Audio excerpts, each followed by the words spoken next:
जय हिंद विद्यार्थियों। आज हम लोग देखेंगे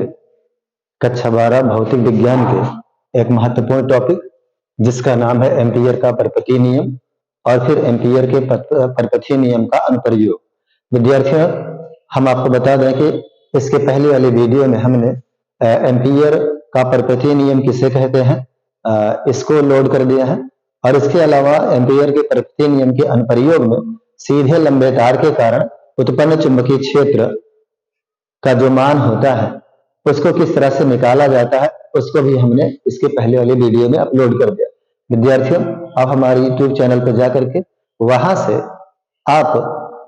सीधे लंबे तार के कारण उत्पन्न चुंबकीय क्षेत्र एम्पीयर के परपथीय नियम के आधार पर जाकर के वहां से अध्ययन कर सकते हैं। विद्यार्थियों, आपकी जानकारी के लिए बता दें, इस वीडियो में एम्पीयर के परपथीय नियम के अनुप्रयोग में जो दूसरा अनुप्रयोग है जो है कि किसी परिनलिका के भीतर चुंबकीय क्षेत्र की गणना। किसी भी परिनलिका के भीतर जो चुंबकीय क्षेत्र का मान है वो किस तरह से प्राप्त किया जाता है उसके बारे में हम लोग यहाँ पे अध्ययन करेंगे। विद्यार्थियों,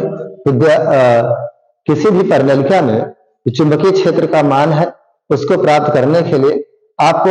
एम्पीयर के परिपथीय नियम के बारे में जानकारी होनी चाहिए। विद्यार्थियों, इसलिए हम आपको बता दें कि एम्पीयर का परिपथीय नियम क्या है। विद्यार्थियों, आप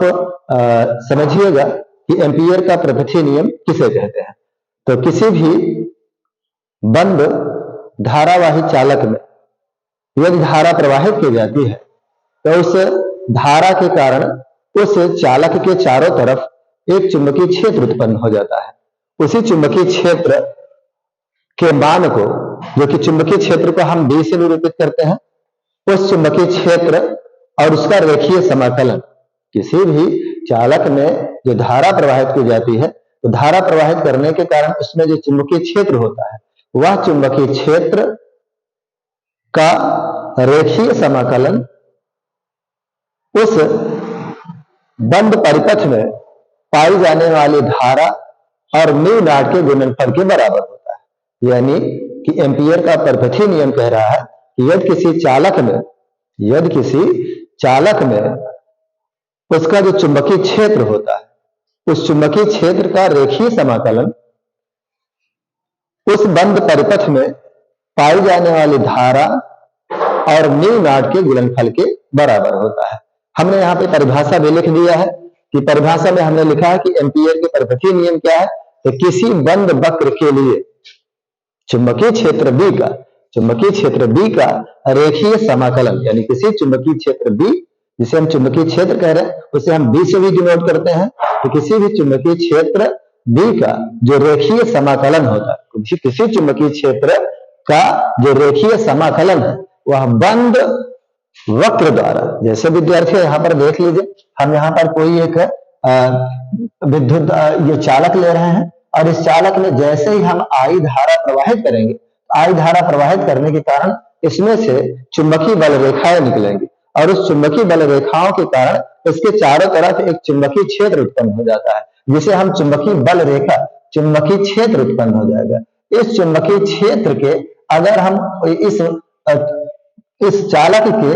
आर दूरी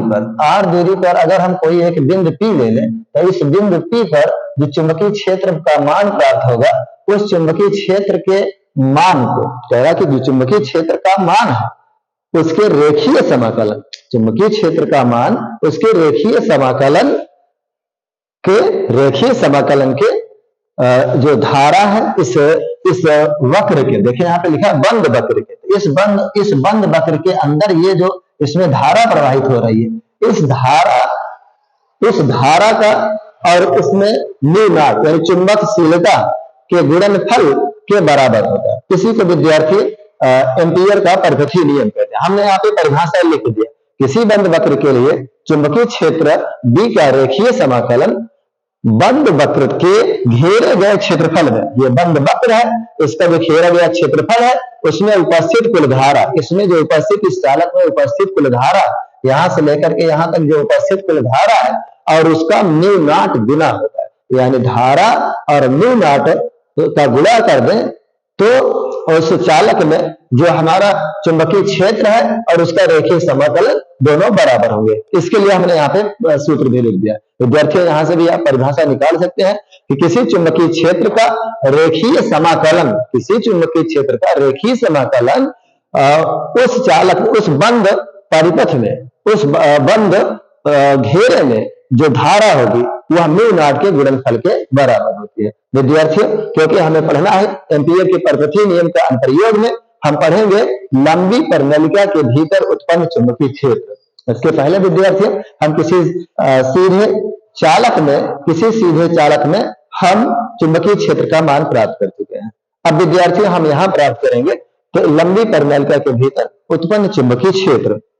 तो इसमें विद्यार्थियों आप किस तरह से देखेंगे, तो हमने यहाँ पर एक परिनलिका बना ली है, जो XY नाम की परिनलिका है। यह एक लंबी परिनलिका है। इसमें हमने यहाँ पे चालक तार लपेट दिया, उसमें जैसे ही धारा प्रवाहित करेंगे उसमें एक चुंबकीय क्षेत्र उत्पन्न हो जाएगा। वह चुंबकीय क्षेत्र जो होगा, देखिएगा विद्यार्थियों, यहाँ से अगर हम इसकी बात करें तो ये हमने एक बंद वक्र बना लिया है, और यह बंद वक्र जो होगा, देखिएगा विद्यार्थियों, इस बंद वक्र को हमने यहाँ से A और B, हमने C और D नाम दे रखा है। तो इस AB यहाँ पे एक बंद वक्र आयताकार का है, यहाँ पर AB,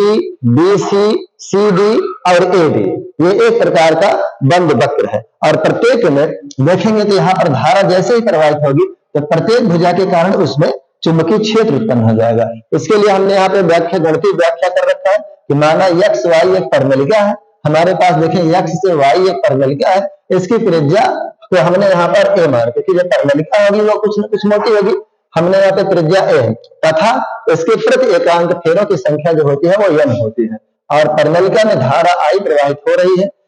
ऐसे एक बंद परिपथ AB की, हमने एक बंद परिपथ लिया A, B, C और D, माना भुजाएं जिसमें हमारे पास एक AB है और एक BC है, परिनलिका की लंबाई के समांतर है। तब बंद परिपथ में एम्पीयर के परपथीय नियम से हम जानते हैं कि एम्पीयर का परपथीय नियम कह रहा है कि समाकलन V इंटू DL, यानी कि जो चुंबकीय क्षेत्र होगा वह रेखीय समाकलन के बराबर होगा। ये विद्यार्थियों इस पूरे बंद परिपथ के लिए है। यदि हम इसको विघटित करें तो कुछ इस तरह से हो जाएगा। यहाँ पर जो होगा रेखीय समाकलन किसके लिए हम निकालेंगे, AB के लिए। तो यहाँ पे देखें A से लेकर के B तक के लिए जो चुंबकीय क्षेत्र का मान होगा उसको हम A और B से विघटित करेंगे। तो इसको लिख लेंगे हम क्या, B इंटू DL, फिर प्लस लगा देंगे, फिर यहाँ पे आइएगा हम अब B से C के लिए निकालेंगे, इसलिए हम यहाँ लिखेंगे BC और इसके लिए लिखेंगे B, यहाँ पर वेक्टर लगा दीजिए इंटू DL इस तरह से। फिर यहाँ पे हम निकालेंगे C से D के लिए, तो C और D के लिए, तो यहाँ पर भी हो जाएगा B इंटू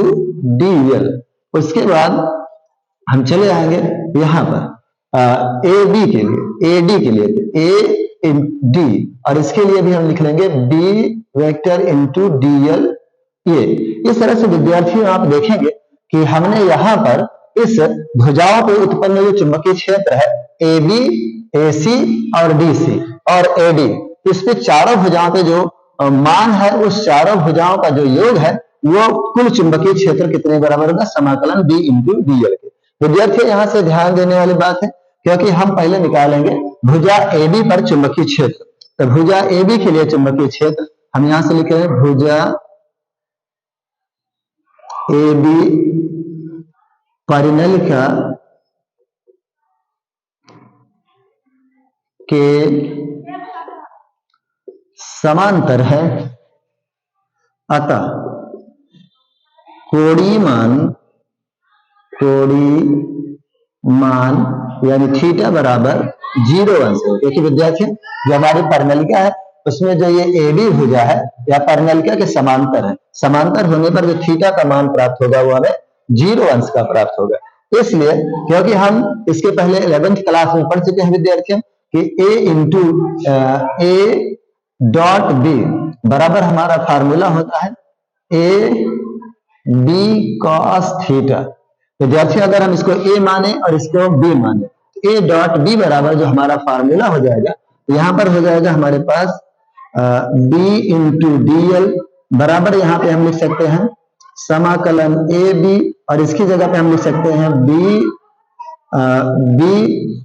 और फिर यहाँ पर dl cos थीटा, फिर यहाँ पर लिख सकते हैं हम, क्योंकि यहाँ पर देखिए लंबवत है, लंबवत होने पर जो मान प्राप्त होता है वो 90 डिग्री का प्राप्त होगा, और उस 90 डिग्री के मान में आप देखिएगा कि 90 अंश का कोण रखेंगे, बशर्ते यही into A dot B, A B cos theta यहाँ पर भी लगेगा, इसलिए हम यहाँ पे लगा देंगे बी सी बराबर, यहाँ पर हो जाएगा हमारे पास B into D L cos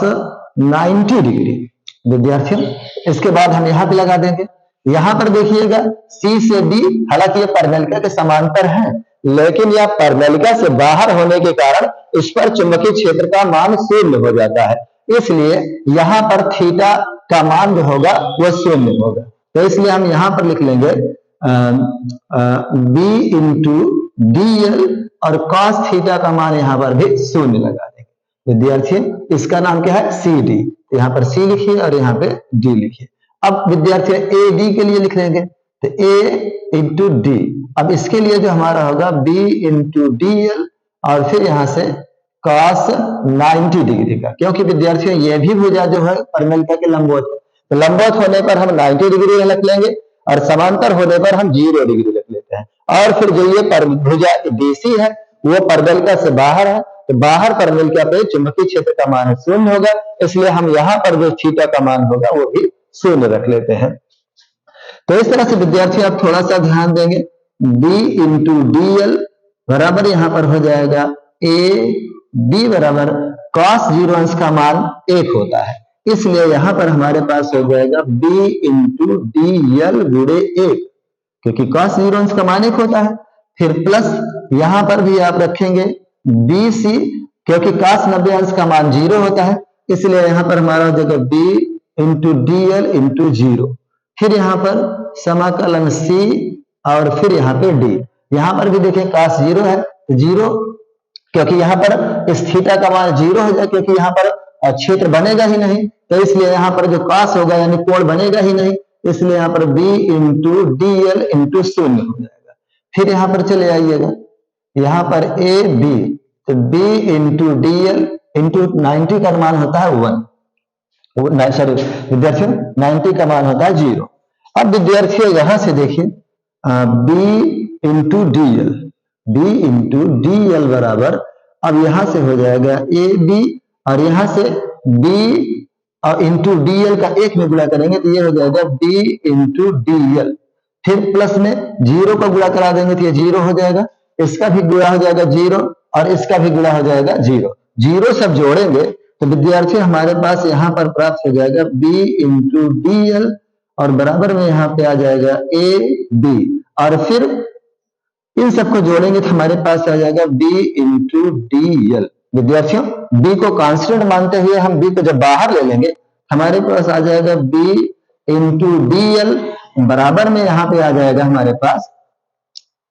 समाकलन ए बी, और b को कांस्टेंट के रूप में हम बाहर ले रहे हैं तो इसको बाहर कर लेंगे तो हमारे पास बचेगा डीएल। डीएल विद्यार्थियों ये ए बी की लंबाई है, यानी इसका अल्पांश है, जब हम इसको पूरा ले लेंगे तो पूरा लेने पर जो डीएल का मान हो जाएगा वह डीएल बराबर हो जाएगा पूरी लंबाई ए बी, जिसे हम यल से निरूपित करेंगे। इसी यल का मान हम यहाँ रख देंगे क्योंकि हम यहाँ पे समाकलन कर रहे हैं, तो किसी अल्पांश डीएल के लिए जब हम उसका समाकलन करते हैं तो उसकी संपूर्ण लंबाई आ जाती है, संपूर्ण लंबाई के रूप में हम इसको यल, क्योंकि ए से बी तक एक लंबी भुजा है जिसे हम यल से निरूपित करेंगे, इसलिए हमारे पास यहाँ हो जाएगा बी इंटू डी एल बराबर में यहाँ पे आप विद्यार्थियों देखिएगा ये तो बी है और यहाँ से आ जाएगा यल। विद्यार्थियों अब थोड़ी सी बात और रह गई है, उसी को ध्यान देने वाली बात है, क्योंकि हमने एम्पियर के परपथीय नियम में पढ़ रखा है कि b इंटू डी एल बराबर होता है न्यू आई। इसको अगर हम समीकरण 2 बना दें तो दोनों समीकरण की तुलना करेंगे तो यहाँ पर b इंटू डी एल बराबर न्यू इंटू आई होता है और यहाँ b इंटू डी एल बराबर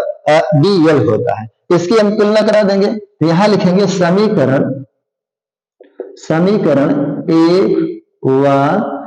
2 की तुलना करने पर, जब समीकरण 1 व 2 की तुलना करेंगे तो हमारे पास जो मान प्राप्त होगा विद्यार्थियों वो प्राप्त देखें b इंटू डी एल, तो b इंटू डी एल ये दोनों बराबर है, इसलिए हट जाएंगे। हमारे पास जो बच रहा है, एक तो बच रहा है BL, तो BL हो जाएगा। और यहाँ पर आ रहा है म्यू नॉट इंटू आई। आई क्या है विद्यार्थियों? इस A से B के बीच में धारा का मान है। A से B के बीच में जो धारा का मान है उसी को हम आई कह रहे हैं। तो इसलिए जो आई होगा वो इस A से B के बीच में कुछ फेरों की संख्या होगी, जिसे हम फेरों की संख्या को L कह लेंगे, और उसमें कुछ धारा होगी, और फिर उस की लंबाई जो है AL, यानी यहाँ पर जो धारा का मान है वो धारा का मान निकल करके आएगा DL बराबर म्यू नॉट इंटू आई की जगह पे एक तो आ जाएगा N, क्योंकि फेरों की संख्या N है, क्योंकि यहाँ पर देखिए फेरों की कुछ संख्या इसके बीच में पड़ रही, तो फेरों की संख्या N है, तो N, फिर उसके बाद इसमें कुछ धारा का मान होगा, और जो फेरा है, जो परिपथ है या जो चालक है A से B है, A से B की जो लंबाई है उसे हम क्या कर देंगे? L कर देंगे। तो विद्यार्थियों अगर हम यहाँ पे देखें तो इस L से इस L को हम काट देंगे, तो हमारे पास जो बचेगा B बराबर म्यू नॉट N आई। विद्यार्थियों किसी भी बंद परिनलिका में जो चुंबकीय क्षेत्र का मान होता है वो होता है B बराबर म्यू नॉट इंटू N आई। यह विद्यार्थियों किसी बंद परिनलिका में उत्पन्न चुंबकीय क्षेत्र का जो मान होता है उसको किस तरह से प्राप्त किया जाता है, हम इस तरह से प्राप्त कर लेते हैं। ये थी विद्यार्थियों किसी, देखिए हमने लिख रखा है लंबी परिनलिका के भीतर उत्पन्न चुंबकीय क्षेत्र कैसे निकालते हैं। हम एक परिनलिका बनाते हैं, परिनलिका में जो घिरा हुआ क्षेत्र होता है उसके AB भुजा पर कितना मान प्राप्त होता है चुंबकीय क्षेत्र। क्यों? क्योंकि जो BC है ये लंबवत हो जाता है, और लंबवत में 90 डिग्री का मान शून्य हो जाएगा। AD जो है ये भी लंबवत है, उसका भी मान शून्य हो जाएगा, और ये BC जो है परिनलिका से बाहर है, इसलिए इसमें धारा का मान होगा ही नहीं, इसलिए ये तीनों मान तो 0 हो जाएगी। और फिर यहाँ पे जो बचेगा उसमें B को कांस्टेंट के रूप में बाहर ले लेते हैं, और DL जो होता है हमारा एक अल्पांश होता है। अल्पांश के बाद जब हम इसकी पूरी दूरी लेंगे तो AB की पूरी दूरी लेने के लिए हम इसको समाकलन कर देते हैं, समाकलन कर देंगे तो यहाँ पर DL हो जाएगा। अब इस DL को हम कहते हैं पूरी लंबाई। तो जब पूरी लंबाई लेंगे तो पूरी लंबाई को A से B को हम L मान लेंगे, यहाँ पर हम L रख देते हैं, और ये जो समीकरण 2 बन गया उस समीकरण 1 की तुलना करा देंगे। यहाँ पर समाकलन B इंटू DL, समाकलन B इंटू DL, ये दोनों बराबर हैं, ये कट जाएंगे, बचेगा ये वाला और ये वाला, इन दोनों को हम यहाँ पे बराबर कर देंगे। BL बराबर म्यू नॉट आई। अब जो BL है तो L यहाँ पे भी है, L यहाँ पर भी है, बशर्ते विद्यार्थियों ये वाली बात आपको समझ में आनी चाहिए कि आई क्या है? ये धारा है। इस A से B के बीच में जो धारा है उसका मान कितना है या कैसे निकालते हैं? तो इसका मान निकालने के लिए आपको पता है कि इस A और B के बीच में फेरों की संख्या होगी जिसे हम N कहते हैं। उसके बाद अब इसमें जो धारा का मान जा रहा है उसका गुणा कर देंगे। अब ये A से B तक की कितनी लंबाई है उससे गुणा कर देंगे, यानी धारा और परिनलिका में जो भुजा है उसकी लंबाई तथा उसमें फेरों की संख्या के गुणनफल को ही हम कुल धारा बोलते हैं। तो कुल इस आई की जगह पे कुल धारा लगा लेंगे NIL, तो L से L कट जाएगा, जो बचेगा विद्यार्थियों वो बचेगा B बराबर म्यू नॉट इंटू NI। यही विद्यार्थियों यही जो है किसी भी बंद परिनलिका में एम्पीयर के प्रकृति नियम के आधार पर जो चुंबकीय क्षेत्र का मान प्राप्त होता है यही होगा। विद्यार्थियों इसका आप स्क्रीनशॉट ले लीजिए। जय हिंद।